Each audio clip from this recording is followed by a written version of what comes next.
Hi అండి. ఈరోజైతే పొద్దున్నే మా కన్నయ్య పూజ చేస్తుండు. నేనైతే పిల్లల కోసం టిఫిన్ చేస్తున్నా.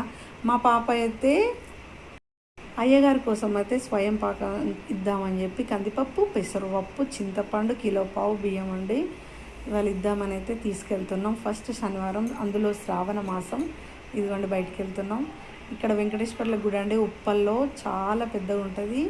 ఎంతమంది వస్తారంటే చూడండి, ఇంకా చాలామంది అటు సైడ్ ఉన్నారండి. అసలు మనకైతే చాలా మనశ్శాంతిగా మంచిగా అనిపిస్తుందండి. సూపర్ ఉంటుందండి. గోవిందనామములు చక్కగా పాడుతూనే ఉంటారు. ఎంత ప్రశాంతంగా అనిపిస్తుంది తెలుసా అండి. అందుకే గుడికి వచ్చినామండి. ఇదిగోండి మా వారు, మా పిల్లలు అందరం వచ్చేసినాం. మేమైతే అట్లనే భిక్షుకులకైతే బాణాన్ని ఇప్పిస్తున్నానండి పిల్లలతోనైతే. ప్లీజ్ అండి మన ఛానల్ని లైక్ చేయండి, సపోర్ట్ చేయండి, సబ్స్క్రైబ్ చేసుకోండి ప్లీజ్ అండి.